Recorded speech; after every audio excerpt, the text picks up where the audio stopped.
मैं देवों के देव महादेव के चरणों पर प्रणाम करती हूँ। मैं गौरी पार्वती मैया भवानी के चरणों पर प्रणाम करती हूँ। मैं कार्तिक गणेश दोनों भैया के चरणों पर प्रणाम करती हूँ। मैं सभी देवी दुर्गा के चरणों पर प्रणाम करती हूँ। जितने गुरु भाई बहन उनको मैं प्रणाम करती हूँ और महादेव से ही दया मांगती हूँ कि हे महादेव आप सब पर दया कीजिए, आप पर दया कीजिए। हे महादेव, गुरु भाई बहन लोग, आज आप लोग को मैं नंदिनी की सुचर्चा कथा सुनाने वाली हूँ। नंदिनी अपने पिता के साथ रहती थी। वो बचपन से ही अपने पिता के महादेव के घर में पूजा पाठ करते देखती और वो क्या देखती कि मेरे पिता उठते हैं स्नान कर कर पूजा पाठ कर कर, जब तक वो महादेव के माता पार्वती कार्तिक गणेश को भोग नहीं लगा लेते हैं तब तक वो स्वयं को भोजन नहीं करते हैं। वो अपने पिता से कहती नंदिनी कि पिताश्री ये बताइए कि आप नित्य दिन उठकर भोले बाबा का पूजा पाठ करते हैं और उनको बिना भोग लगेले आप कुछ भी ग्रहण नहीं करते हैं, ऐसा क्यों? वो तो मूर्ति हैं, वो क्या खाते हैं? मत उनके पास रखते हूँ, आपको मैं रखते देखता हूँ और भगवान का भोजन करते हैं, भोग लगता है भगवान को, ये भगवान भोजन करने आते हैं। तब उनके पिता समझाते हुए नंदिनी से कहते हैं, ए पुत्री, श्रद्धा भाव से जो भी तुम भगवान के भोग लगाओगे भगवान अवश्य ग्रहण करते हैं। तब नंदिनी कहती है कि ठीक है पिताजी। ऐसा कहकर नंदिनी स्कूल चली जाती है और जब स्कूल से आती है तो कुछ आदमी कुछ यात्रा पर जाते रहते हैं, उनका अगल बगल के सब लोग नंदिनी के पिता से कहते हैं आप भी चलिए 5 धाम घूम के आया जाए, उसके बाद घर तो रोज रोज पूजा पाठ होबे करता है। नंदिनी के पिता कहते हैं, क्योंकि नंदिनी के माँ नहीं रहती है, कि मेरे घर में छोटी मेरी बेटी है, वो कैसे महादेव के भोग लगाएगी और कैसे क्या करेगी।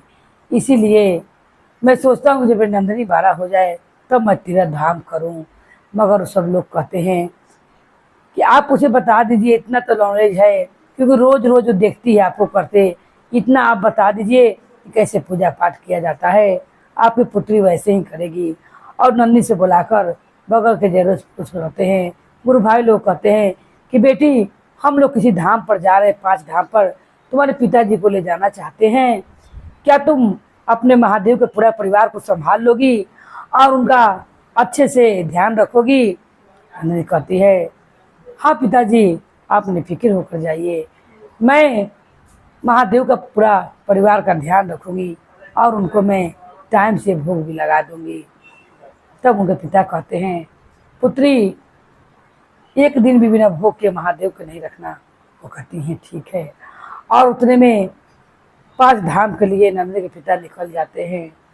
अब ये क्या करती है नंदिनी, अपने पिता के साथ स्नान उस्नान कर कर और कहती देखती है कि मेरे पिता तो रोज भोग बनाकर लगाते हैं।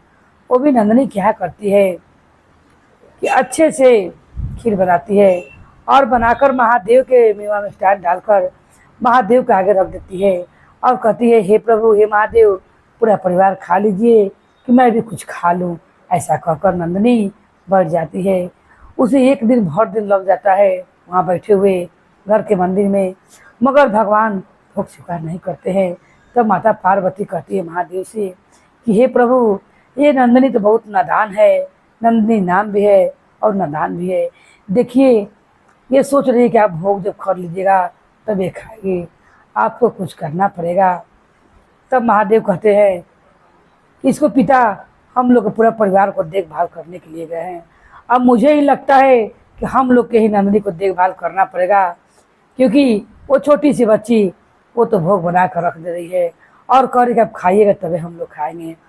ऐसा कहकर महादेव स्वप्न में आते हैं नंदिनी का और कहते हैं कि पुत्री नंदिनी उठो और उठकर तुमने जो भोग बनाकर मेरे आगे रखा है, मैं सामने किसी का नहीं खाता, कल से जब तुम भोग बनाना तो पर्दा खींच देना, मैं ज़रूर खा लूँगा।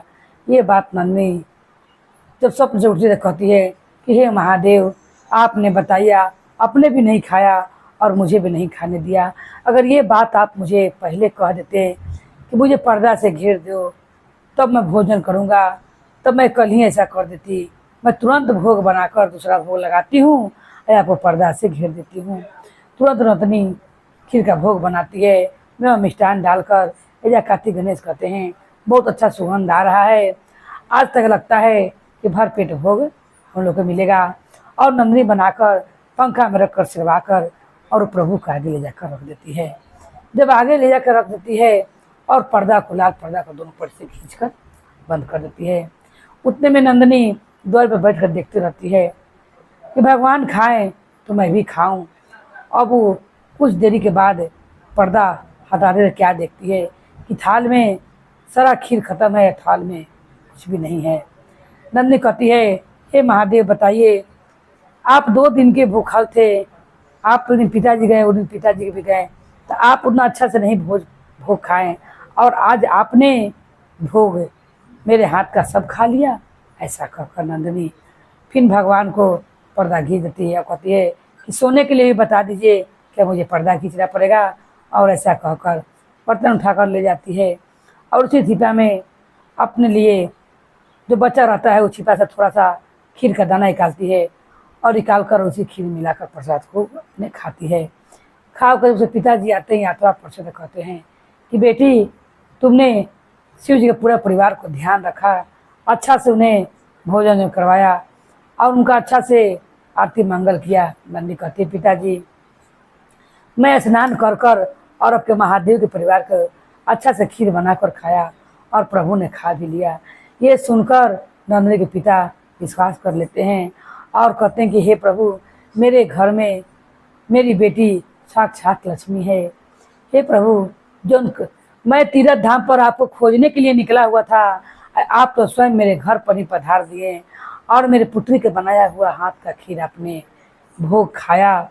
ये सुनकर मुझे प्रभु प्रशंसा हुई और अपने पुत्री को कहते हैं कि ये पुत्री, इतना दिन में जो मैं नहीं कर पाया वो तुमने 2 दिन में ही कर दिया और प्रभु को अपने भक्ति से प्रसन्न कर लिया। और कहते कि बेटी, अब तुम ही सब दिन खीर बनाकर महादेव के पूरा परिवार को भोग लगाना। और ऐसे कहकर दोनों पिता और बेटी रहने लगते हैं। ते प्रभु, जितने सच्चे मन से नंदनी ने आपके लिए खीर बनाया और आपको भोग लगाया, आप पूरा परिवार ने उनका भोग को स्वीकार किया, उसी तरह हे महादेव सब भक्त का भोग स्वीकार कीजिए और अपनी कृपा बना कर रखिए। बोलिए हर हर महादेव की जय, गौरी पार्वती मैया भवानी की जय, भैरव भैया की जय।